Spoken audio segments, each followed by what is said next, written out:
It's been a minute, but I'm back, y'all. So let's get into it. Happy Friday. Hope everybody had a good week. I hope this week went great for everybody and stuff. But let's get into the mess of the mess. And I said I got a couple of things to get into today, but let's see who's up first. And it's my girl Wendy Osefo. So my girl ended up coming out to let us know that she accused the police of conducting an illegal arrest and demanding that all charges be dismissed.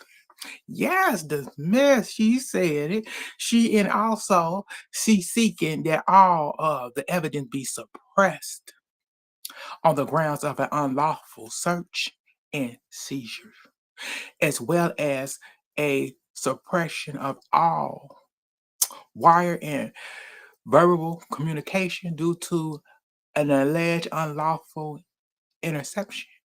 I said, baby, I said yes, and she also this all came from the people. So people magazine got a hold of this information and everything and let us know that she want her own castle on top of this. I said, so is she trying to get her hubby Happy Andy to take the fall? You know, she want private castle. Maybe they didn't maybe I hope and pray that this is all a misunderstanding. Um, there's a lot of different rumors coming out where you also have Ter Orange County housewife,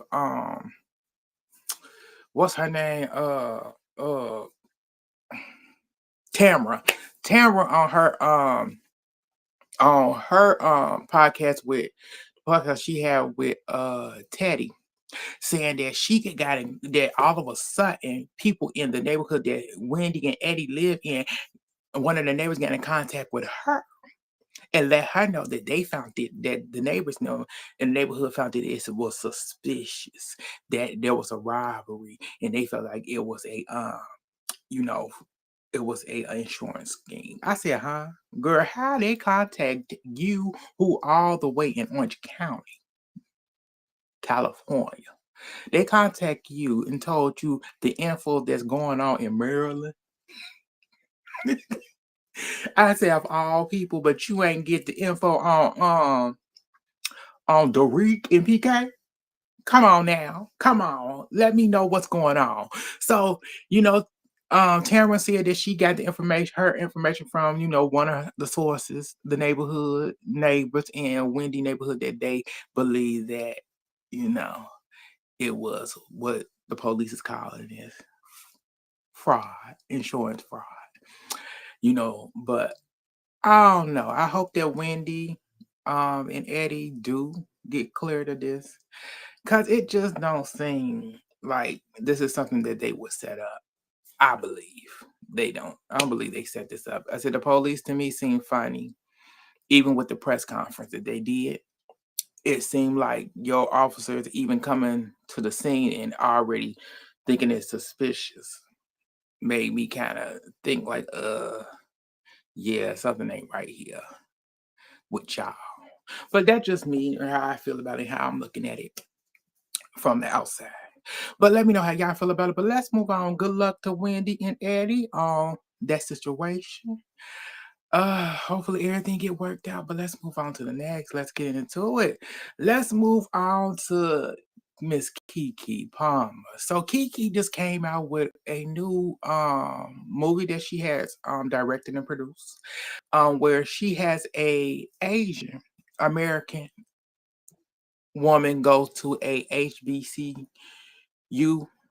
school, and it's really been getting some backlash to her from Black people. They've been coming at her. They've been letting her know that this ain't right.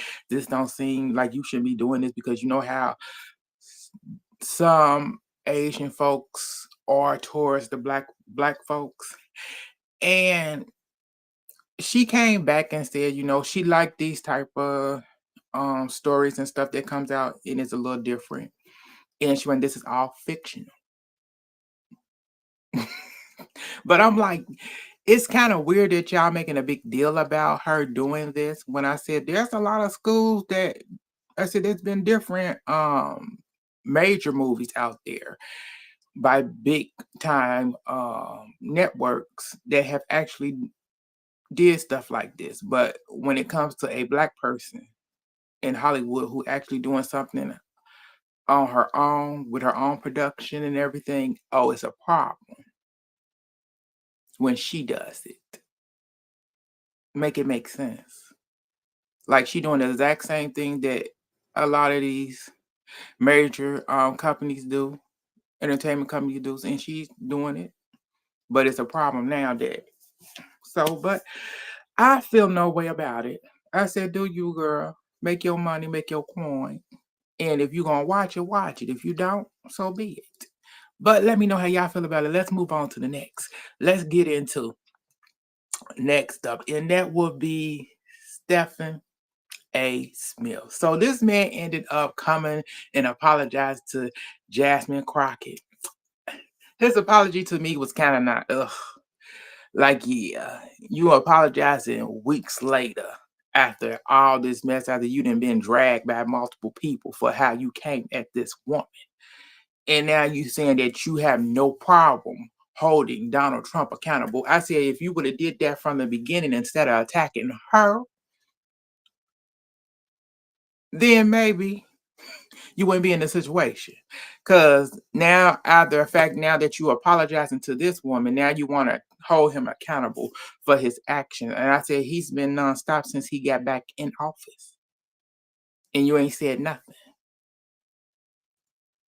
Yeah, Stephen Smith, you're doing a lot that don't make sense.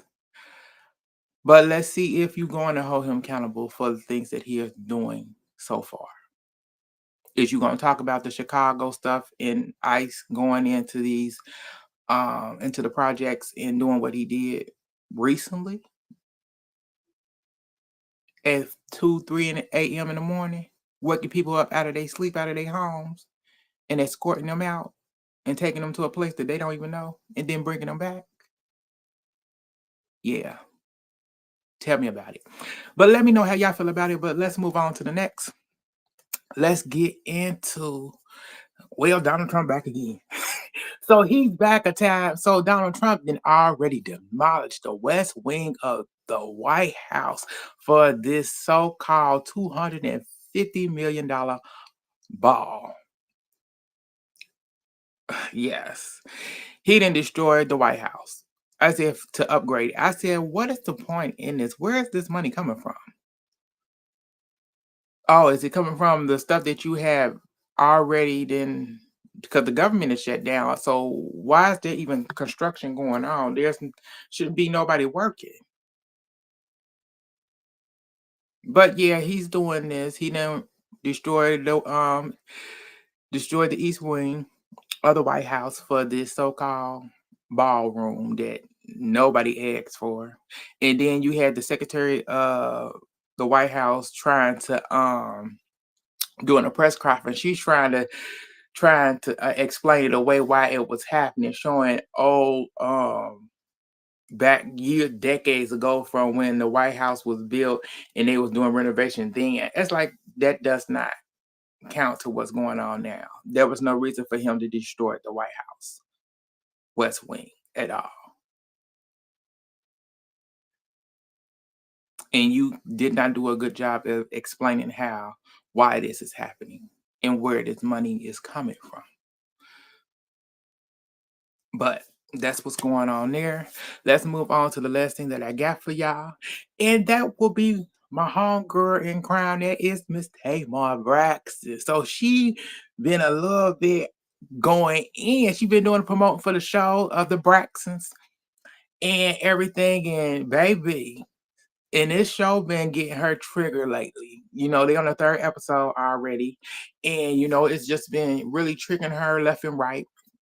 And she wished that she knew that she wished she knew the things that about what Gabe did to her niece prior to now, because she would have aired him out like she usually do, because she aired everybody out. She would have been did it. And she didn't find out to her niece told. now what really happened.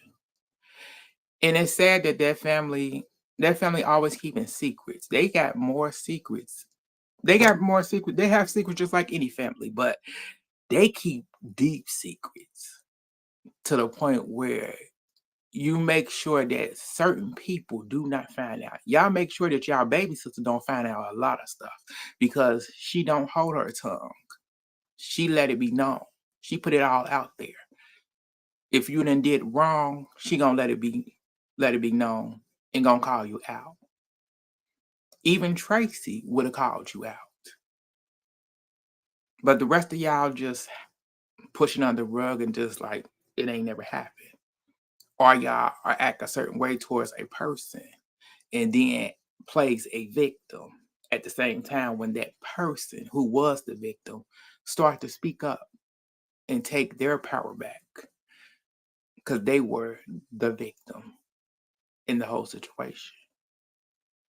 It's just crazy that that family is what it is. But a lot of people in this world, families actually act just like this. And it's just reality. And I'm glad that the Braxtons are on. I'm glad that we getting to see real reality TV for once. And this is how families really are. It's sad. Some people you may not like your siblings. You love them, but you may not like them. But it's crazy. But let me know how y'all feel about everything that I talked about today. Thank y'all for tuning in. Like, share, subscribe, and join the channel. And I will get back at y'all later.